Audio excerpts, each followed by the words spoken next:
Hi, I'm J. Elizabeth Clark, and I am delighted to welcome Dr. Clarence Chan, who is Professor of Health Sciences here at LaGuardia Community College. We're going to be talking about high-impact practices. Welcome.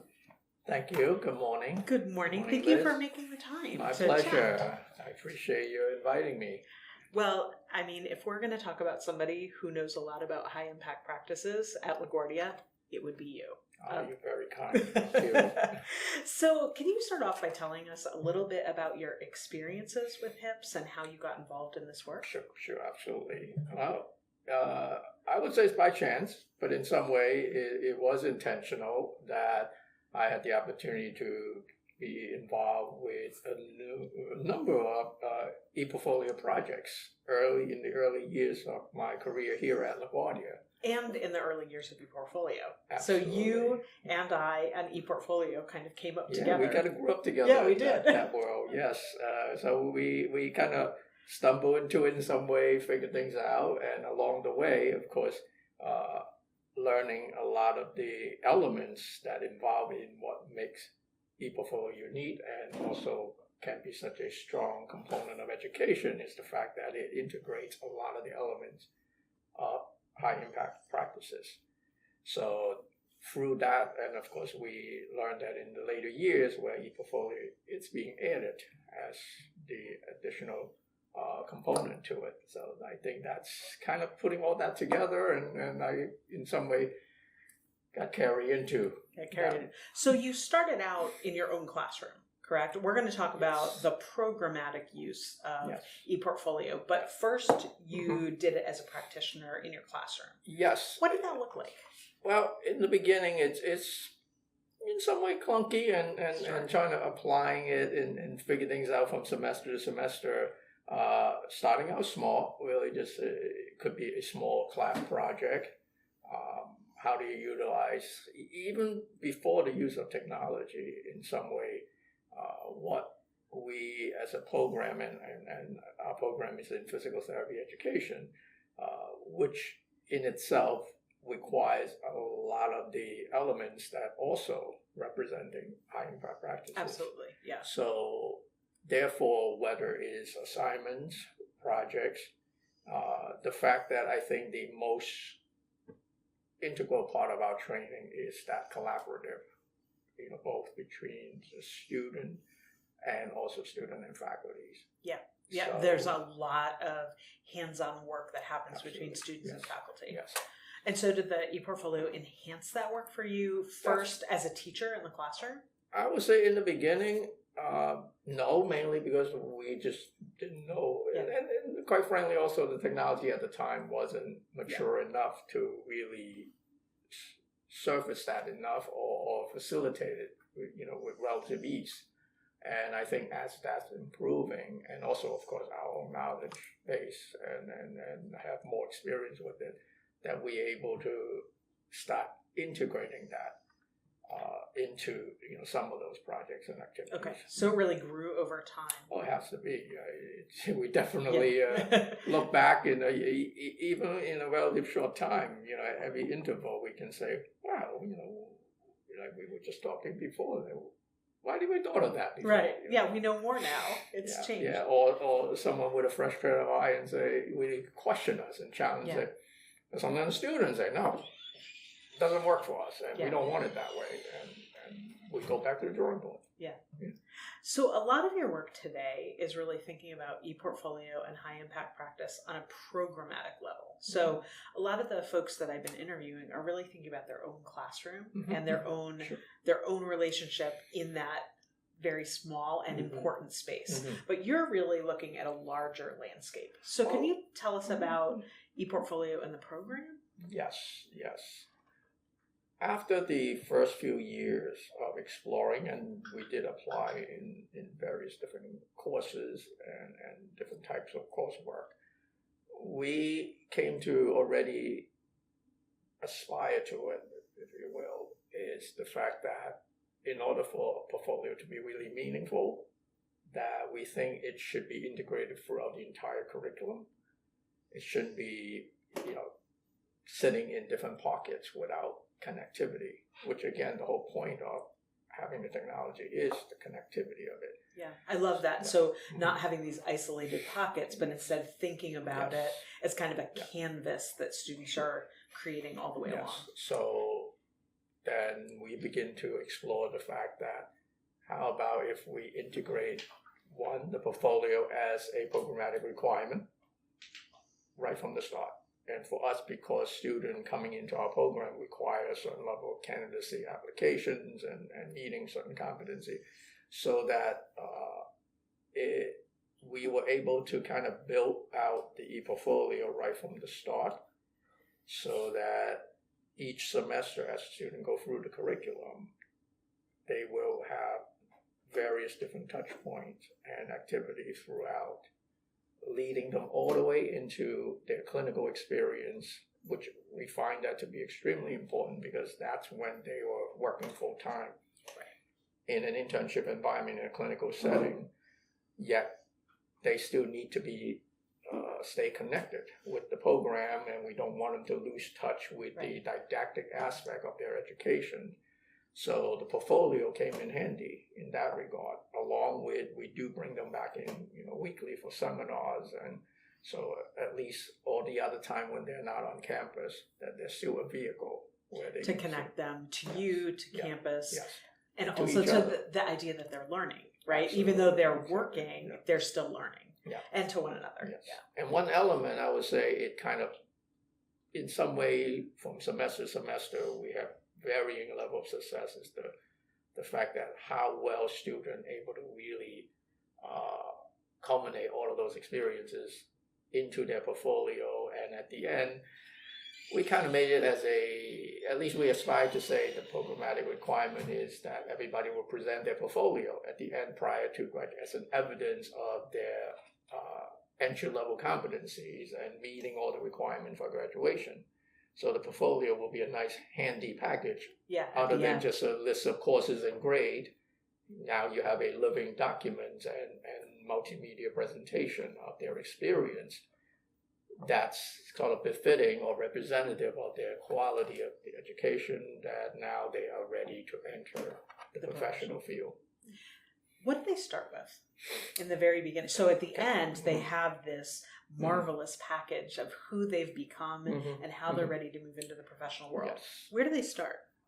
Well, in recent years now, we're happy to say 100% of the students coming into the program, they start with their first year experience. Okay. So with their HSF 90, they have at least some early experience with the portfolio in various ways. Some certainly are much more, in-depth and more experienced, and others probably left it alone for a little while that, we even have to say, hey, go find it, please. Right. I'm having that experience in one of my own courses right now. You did this in first year seminar. Yes. So, of course, for those who kind of able to go through the trajectory relatively quickly, so that HSF was, let's say, only a semester or two ago, that's much easier versus those who's been in part-time and who went in and out of their schooling here. Some of them do take a little bit of time to kind of reacclimate to the environment.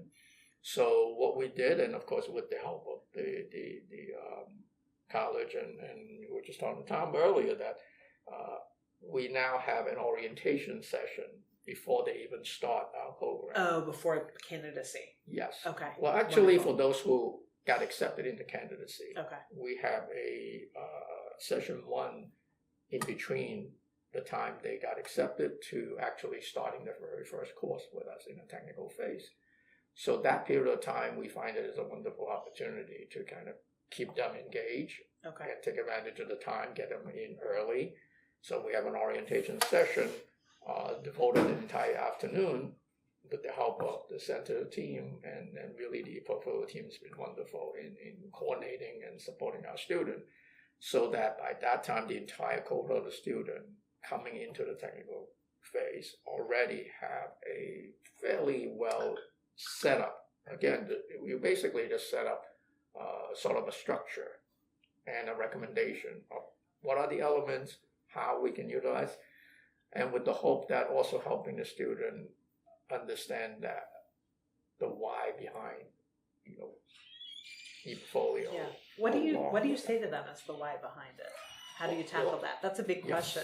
Yes, and again, the buy-in can varies, and some, and we do welcome those questions on, Sure. Why are we doing it? Because it is an additional piece of work Absolutely. that require the energy and resources. The why I tell them is basically, I always frame it as, by the time you graduate, you have a diploma, you have a transcript, list of classes and courses that you took, and a set of grades.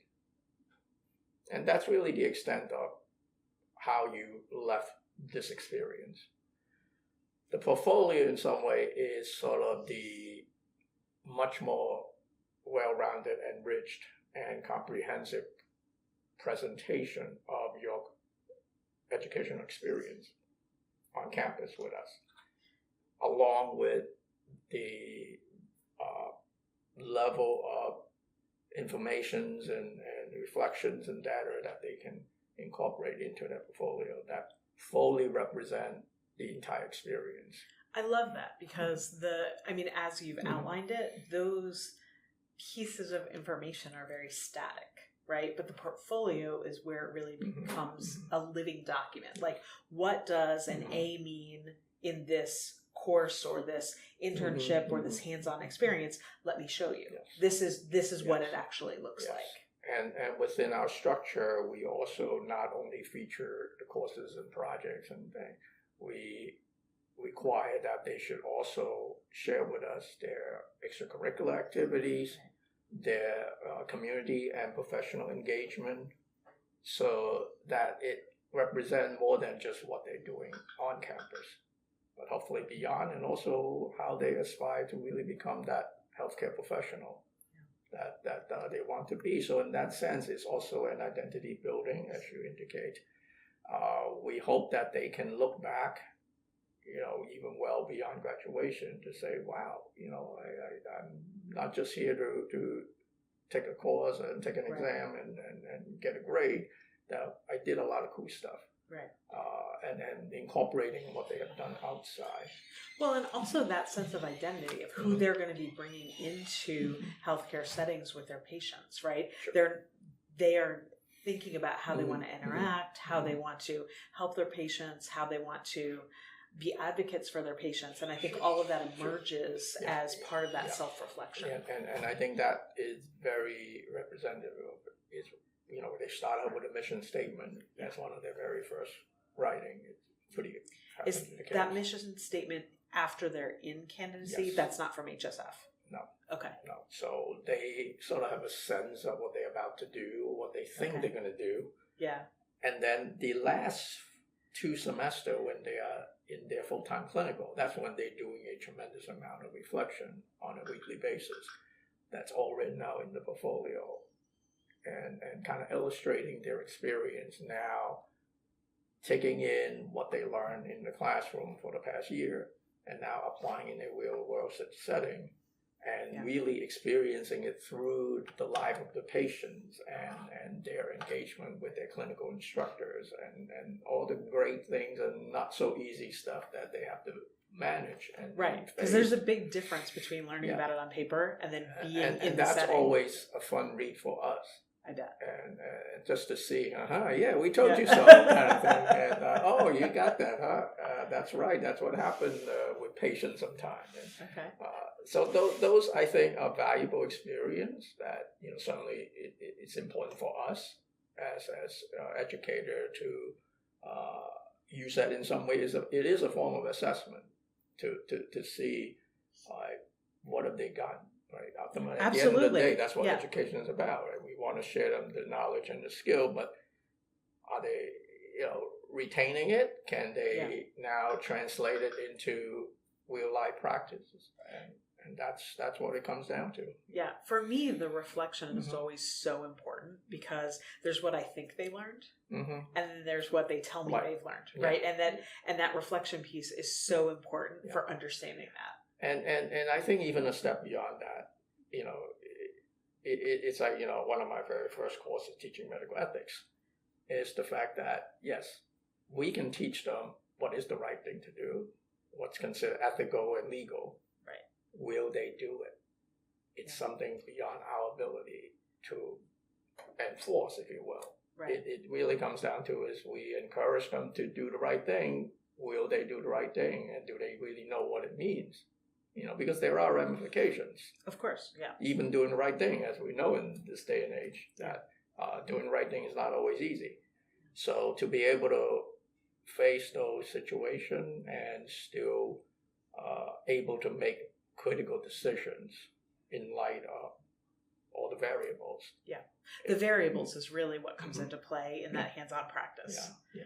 So we definitely enjoy seeing that element of it. And beyond that, as my early years, that's a personal reflection in that sense, is I always fear when I first started in involved in physical therapy education, is because we know in some way we can very successfully and very easily, well, I won't say easy, but at least it can be simpler if we simply treat it as, okay, our job is to get our student to learn enough so that they can get a license, so they can pass the national board, which ultimately it is the only assessment criteria, in terms of outcome. Right, of course. Whether a student can pass the board and get a license and enter the career. We can do that, but in some way, I also, let's say, fear or at least hate to see is that it's simply just a glorified test prep program. Right. So we want to have the elements so that it's not, we still have to do that, certainly. It's still an important part. Of course. Yeah. But we ourselves as faculty team, as well as we certainly don't want a student to think that this is really just a glorified test prep. Right. That's more to it. And I think that's when all of these additional elements is helpful in offset some of those experiences. Yeah, that makes a lot of sense, because students have a goal of getting a license. So, of course, they're going to be motivated by that exam. But the experience of being a practitioner in the workplace is so much more than the criteria on that exam. Yeah, and we certainly don't want to lose sight of it, because at time, again, that's where some of those tensions and even pushback comes in. Is that, hey, just show me the stuff that's going to get me past the board. All the other stuff is, they sometimes look at it as, it's your work, it's fluffed or whatever. You've described portfolio as a wheel in your program. Can you tell, as we're kind of coming to the end, can you tell us a little bit about that? Well, the portfolio, we hope, again, on a good day, in a good semester, we have a cohort of students that basically is the hub being connecting all the other elements of high impact practices. So that within that, for instance, the internship is being clearly illustrated and supported. Element in terms of collaborative work, where there will be classes and projects where students are presenting and collaborating. Elements of research, for instance, or things that, we know, like I said, we talk about from first year experience leading through the curriculum, surface being a component of that. So the portfolio in some way have all these spokes like going out to each of those. It's really, in a good semester, I can see that we have a good body of students that almost can say incorporating all 10 high impact practices, tying into the portfolio right in the middle. That will be the ideal. I love that. I love that, the portfolio bringing them all together. Yeah. Thank you so much for talking with me this morning. Do you have any last thoughts on high impact practices? No, I would say that for us, high impact practices, it's always been a part of the curriculum. It's part of our program. Absolutely. So we call ourselves, we're the high impact program. Yep, absolutely. Yeah. All right. Thank you so much for your time. My pleasure. Thank you for having me.